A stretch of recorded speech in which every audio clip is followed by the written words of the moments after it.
बिस्मिल्लाहिर्रहमानिर्रहीम। अस्सलाम वालेकुम। उम्मीद है आप ठीक होंगे, खैरियत से होंगे। तैयब लोच आपकी खिदमत में फिर से हाजिर है जी।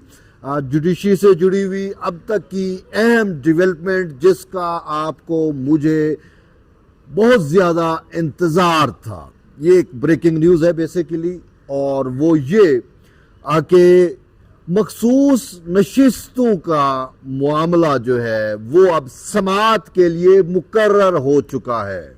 बड़े अरसे बाद वो रिजर्व सीट्स का जो मैटर जिस पर नजरसानी दरखास्तें दायर हुई थी सुप्रीम कोर्ट ऑफ पाकिस्तान में, जिसमें पाकिस्तान मुस्लिम लीग नून की नजरसानी दरखास्त है, जिसमें पाकिस्तान पीपल्स पार्टी की नजरसानी दरखास्त है, और इवन के उन इंडिविजुअल की भी नजरसानी दरखास्तें हैं जिनको मखसूस नशिस्तें मिली थी।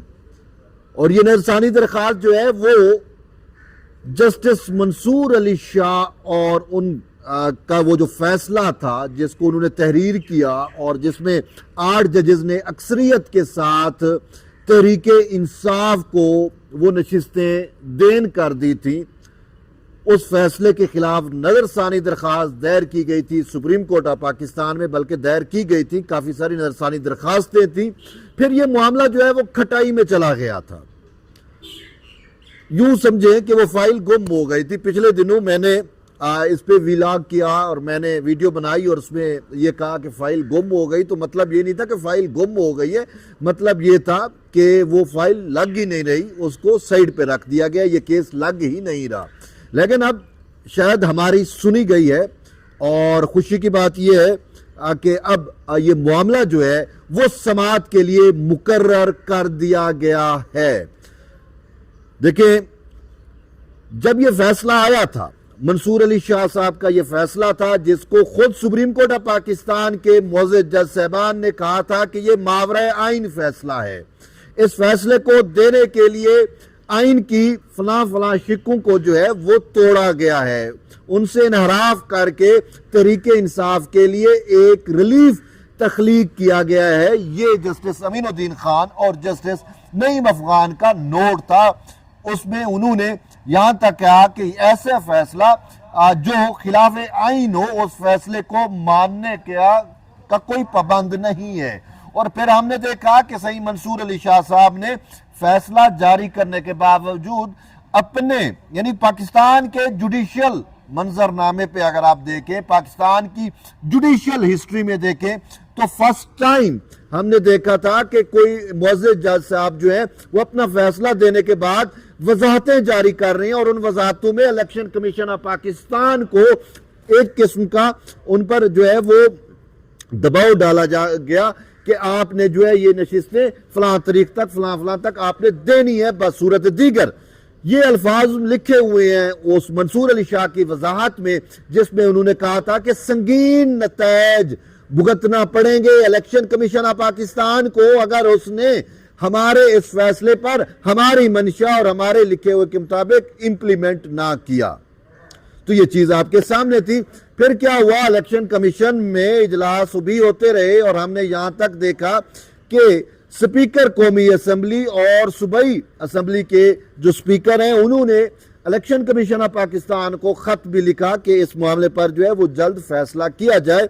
और यहां तक जो है वो पार्लियामान ने भी ये किया कि इलेक्शन तरमीमी एक्ट में भी एक तब्दीली कर दी गई, तरमीम कर दी गई, और उस को अगर हम सामने देखें तो ये मखसूस नशिस्तें तहरीक इंसाफ को मिल ही नहीं सकती थी। और यूं अगर अब अल्फाज दीगर आप यूं समझें कि तहरीक इंसाफ को ये जो मखसूस नशिस्तें मंसूर अली शाह की जानिब से देन की गई थी, वो पूरा का पूरा फैसला जो है पार्लियामान की आइन साजी की वजह से, कानून साजी की वजह से पूरा का पूरा फैसला गैर मुअस्सर हो गया था। लेकिन इसके बावजूद इलेक्शन कमीशन ऑफ पाकिस्तान इस मामले पर कोई हतमी फैसला ना कर सका। वजह क्या थी कि एक साइड पे सुप्रीम कोर्ट ऑफ पाकिस्तान के उस 8 जजेस का वो जजमेंट था जो जस्टिस मंसूर अली शाह ने लिखा, एक साइड पे आइन था।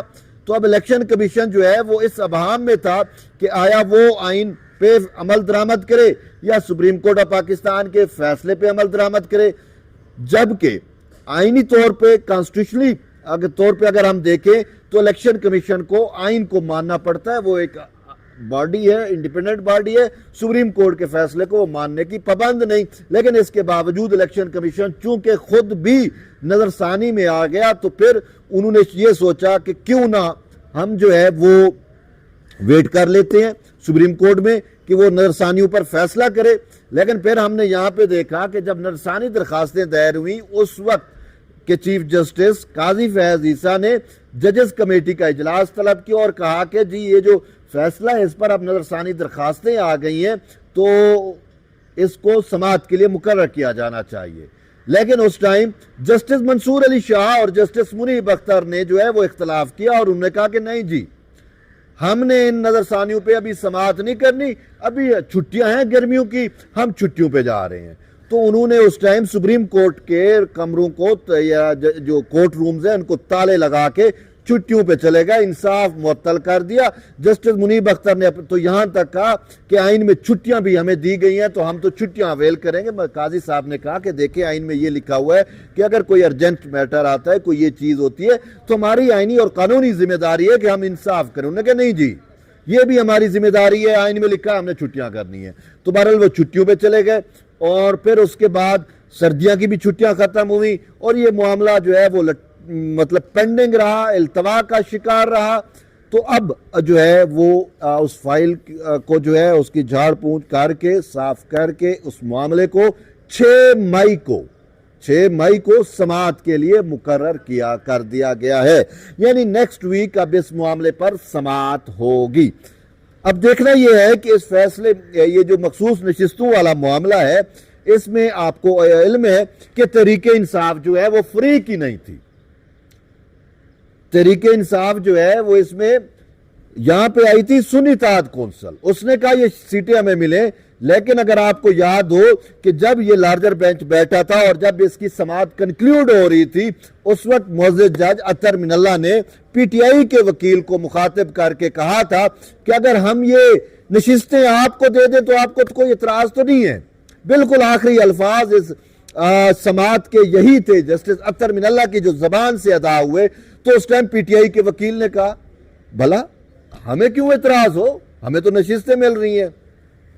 फिर पूरी दुनिया ने देखा, पाकिस्तान की आवाम ने देखा कि वो नशिस्तें उस पार्टी को दे दी गई जो पार्टी मुकदमे में फ्री की नहीं थी, जिसने दावा ही नहीं किया हुआ था, जिसकी इस्तदा ही नहीं थी, जिसकी प्रेयर ही नहीं थी।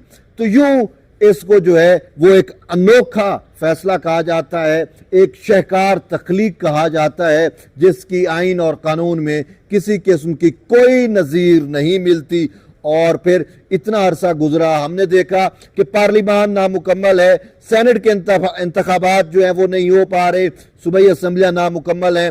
तो बहरहाल इस अर्जेंसी का मामला जो है वो बहुत लाइट लिया गया। लेकिन खैर जो हुआ सो हुआ। अब वो क्या कहते हैं कि बेशक तखीर से हो रहा है, लेकिन उम्मीद है कि अब इंशाल्लाह बेहतर होगा। और यूं जस्टिस अमीनुद्दीन खान की सरबराही में 13 रुकनी कॉन्स्टिट्यूशनल बेंच जो है वो इस मामले पर समाअत करने जा रहा है। ये सबसे अहम डेवलपमेंट है, क्योंकि ये मामला अब यहां पे कंफ्यूजन था, अब हम पिलाया गया कि नहीं जी वो चूंकि नजरसानी मामला है, जो रेगुलर बेंच उस टाइम था वही केस सुनेगा, ये होगा वो होगा। हम शुरू दिन से कह रहे थे कि नहीं, ये कॉन्स्टिट्यूशनल मैटर है, ये प्योर कॉन्स्टिट्यूशन है, इसमें प्योर कॉन्स्टिट्यूशनल सवालात उठाए गए हैं। इसमें मंसूर अली शाह की जानिब से 187 का इतलाक किया गया है, जो टोटली मतलब कॉन्स्टिट्यूशन से जुड़ा हुआ है।